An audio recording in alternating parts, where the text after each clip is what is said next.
Empires don't fall by accident. They fall by choices, slow, proud choices that look clever in the moment and foolish in the end. Tonight, I want to take you inside the rise and fall of Babylon, not as a dusty story, but as a living mirror. Because pride isn't a museum piece, it's a pattern.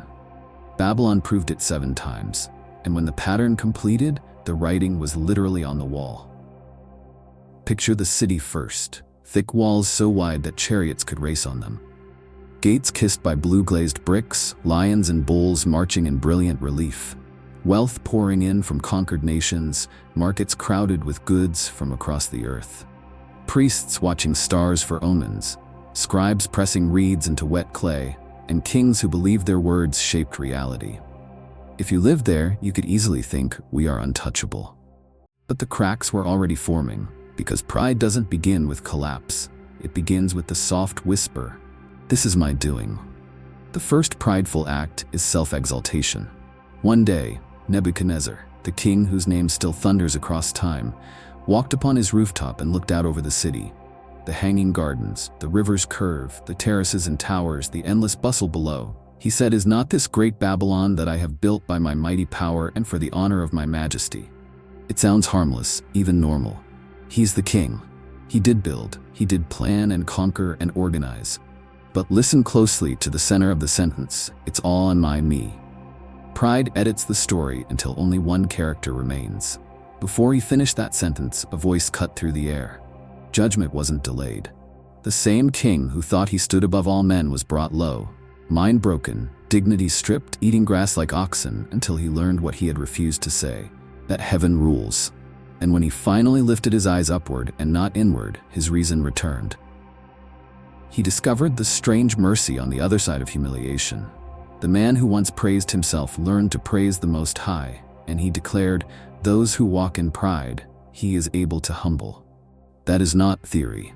That is the testimony of Babylon's most famous king. The second prideful act was state-enforced idolatry. Pride never wants simple loyalty. It wants worship. Nebuchadnezzar set up a golden image, massive and gleaming, then commanded every people, language, and nation to bow when the music played. The message was clear. Your body, your voice, your conscience, they belong to the empire. Pride can dress itself in national unity, in cultural celebration, in "this is just how we do things here." But when the music plays and the furnace roars, the mask slips. The furnace was built to consume dissent. 3 young men refused. They didn't mock. They didn't throw stones. They simply stood. "We don't need to defend ourselves in this matter." They said, "Our God is able to deliver us, and even if he doesn't, we won't bow." That "even if he doesn't" is the sentence pride can't compute. Pride calculates outcomes and worships control. Humble faith obeys without owning the results. When the fire was stoked 7 times hotter and they were thrown in, something happened that Babylon couldn't explain. The fire burned ropes but not bodies. The king peered in and saw a 4th figure walking with them, one like a son of the gods. The same king who demanded worship could only whisper praise. Pride wants a universe that bends to its decree. Reality belongs to someone else. Third, Babylon built its glory on oppression. The empire's wealth was a harvest grown in other people's fields, and it was gathered by violence. Even outside Babylon's walls, prophets were naming what the empire called progress. They called it theft, bloodshed, and plunder. They said, "You have cut off many peoples. Now the remnant of those people will cut you off." When power treats people as currency, judgment is not an if, it's a when. It may move slow, like a shadow at dusk, but it moves. Oppression doesn't just harm the oppressed, it deforms the oppressor. It trains the mind to assume that more means mine, that might means right, that we can is the same as we should. It makes cruelty feel necessary. It's a quiet education in pride that ends with an invoice, one empire-sized, payable in full. Fourth, Babylon trusted in sorcery, omens, and secret knowledge. When you lift yourself to the center, you still need a way to feel secure. Pride wants a future it can manipulate, a destiny it can decode. So the city filled with astrologers and magi, readers of dreams and watchers of the skies. The heavens were treated like a lock that a clever priest could pick. But hear the irony. When the unknown hand rode across the plaster wall, the experts of secrets knew nothing. They were fluent in stars and silent in truth. The king's face drained, his knees knocked. If your security rests on a system of control, numbers, charts, rituals, bragging, there will come a moment when control evaporates. In that moment, you don't need a riddle solver, you need a truth teller. Fifth, Babylon crossed a line that pride loves to cross. It profaned what is holy. Belshazzar, Nebuchadnezzar's successor, threw a great feast for 1,000 of his lords. The wine flowed, the music rose, and in a deliberate act, he ordered the sacred vessels taken from the temple in Jerusalem, bowls and cups set apart for worship of the living God, to be used for toasts to their idols of gold and silver. It was more than disrespect. It was pride's favorite joke. Your God is our decoration now. They raised the cups and praised gods who cannot see or hear or know. That's when the hand appeared. No face, no body, just a hand, writing on the plaster. The most terrifying miracle isn't thunder or fire. It's a sentence written in public that everyone must read. Mene, Tekel, Peres. Numbered, weighed, divided. Your days, O king, are counted and completed. Your actions have been weighed in a scale not built by men, and you are found light. Your kingdom will be divided and given to another. 1,000 intoxicated nobles sobered at once. Pride borrows glory until the owner calls it back. Sixth, Belshazzar ignored warnings he already knew. He knew what happened to Nebuchadnezzar. He knew about the rooftop boast, the madness, the restoration, the final confession. Those who walk in pride, he is able to humble. He had the story, but he didn't have repentance. Pride doesn't suffer from ignorance, it suffers from selective memory. It edits history so lessons feel optional and the consequences feel unfair. The prophet said directly to him, "You knew this, but you did not humble your heart." Judgment is never out of nowhere. Pride hears the knock and turns up the music. Seventh, Babylon boasted in walls, wealth, and the illusion of being untouchable. If your city sits astride a mighty river, and your walls are massive and your treasuries laugh at droughts and famines, you begin to speak without fear.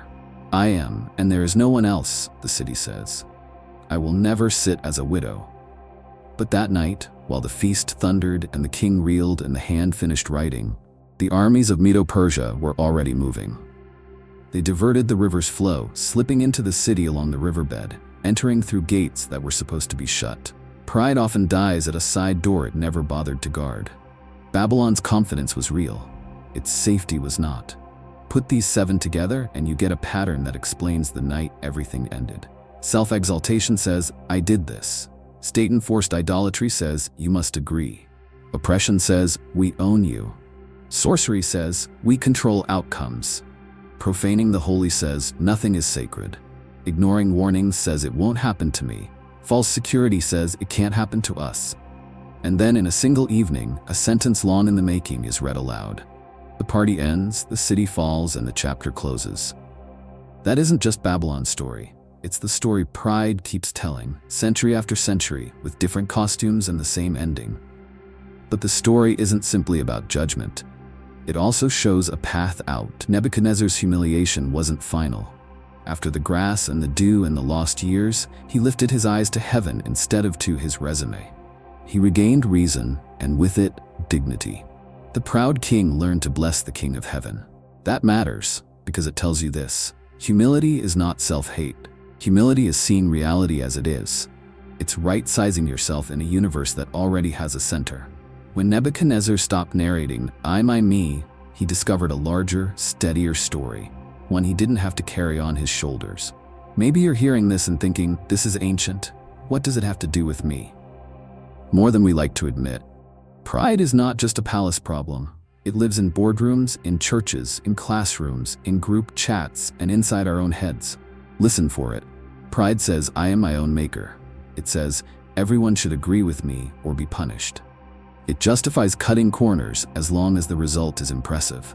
It chases the secret cheat code to guarantee success.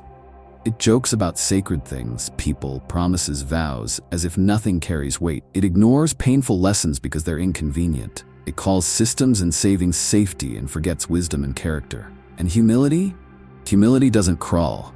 It stands straight, with knees bent. It builds without worshiping what it builds. It leads without demanding worship in return. It treats people like image bearers, not like inventory. It seeks truth rather than manipulation. It honors the sacred places in life: marriage, conscience, worship, the dignity of the poor. It takes warnings seriously, not as threats, but as a chance to course correct. It refuses to call walls salvation. Think about the moment the hand writes. What would it say if it weighed your last year? Numbered, weighed, divided. Those words sound severe, but they are mercy if you hear them now. Numbered, your days are not infinite, so use them well. Weighed, your actions matter, so live with weight. Divided, what you build may be handed to others, so build what lasts longer than you. Pride tries to outrun those words. Humility learns from them. If Babylon teaches anything, it's that power without humility is a countdown. The longer pride goes unchallenged, the more sudden the collapse feels. But the opposite is also true. When humility enters the room, judgment slows, mercy multiplies, and clarity returns. Nebuchadnezzar's mind returned when his eyes lifted. The 3 young men found companionship in the fire they refused to worship. Daniel's voice, ignored by the experts, cut through the panic not with magic, but with meaning. In every scene, humility doesn't remove the furnace or the hand or the invading armies, but it locates you on the side of reality that endures. Let's bring this even closer. Where do these 7 prideful acts show up today? Self-exaltation might be a private soundtrack in your head. I did this. I deserve more. State-enforced idolatry might look like career loyalty that demands your conscience, or an online tribe that punishes nuance. Oppression might appear in small ways, a habit of using people for outcomes, or treating service staff like they exist for you. Sorcery might be your obsession with guaranteed formulas, the rituals of productivity and manifestation you trust more than wisdom and work. Profaning the holy could be making jokes out of vows, turning worship into entertainment, or treating someone's dignity as disposable. Ignoring warnings. Think of the last time your body, your friend, your spouse, or your God tried to warn you, and you laughed it off. False security might be your walls, a number in a bank account, a name on a door, or a following online that tells you you're safe. Walls are fine. Worshipping them isn't. Now imagine reversing each one. Self-exaltation becomes gratitude, naming the helpers, the breaks you didn't engineer, the God who gave your breath. State-enforced idolatry becomes freedom of conscience. You refuse to force worship or fake agreement. Oppression becomes stewardship, power used to lift, not crush. Sorcery becomes truth. You let go of control theater and choose wisdom, counsel, and prayer. Profaning the holy becomes reverence. You treat certain things as untouchable. People, promises, God. Ignoring warnings becomes repentance. You stop, you listen, you turn. False security becomes trust. You use walls, but you don't bow to them. There's a reason the story of Babylon still echoes. Empires change names, but the human heart doesn't change quickly. We keep writing the same sentences. The good news is we can edit before the ink dries. If the hand were to write on the wall of your life tonight, what do you hope it would say? Not weighed and found wanting, but weighed and found faithful. That is not achieved by perfection. It is received by humility. Daily, practical humility that refuses to make self the sun. So this is your invitation. If you're building something big, pause and acknowledge the giver.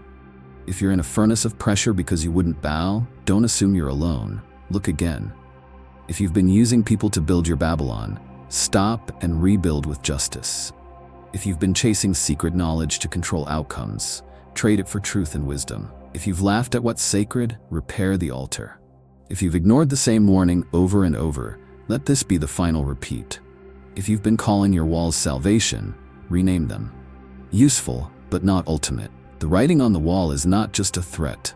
It's a mercy that arrives before the fall. Hear it sooner, and the story can change.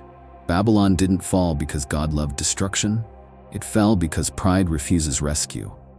Don't refuse it.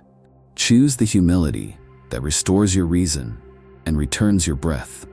Choose the humility that makes you strong enough to stand when the music plays, wise enough to hear truth when the room panics, and brave enough to say, even if he doesn't, we won't bow. If this spoke to you, I want to hear from you. Which of the 7 prideful acts do you see most clearly in our world or in yourself? Leave a comment and share the one that hit hardest. And if you want more deep dives like this, ancient stories with modern weight, make sure to like this video, subscribe, and turn on notifications. In our next episode, we'll unpack the message of the writing on the wall itself. What numbered, weighed, divided meant then, and what it means now. Until then, remember, when pride builds the tower, humility removes the scaffolding before the collapse. Choose the better story.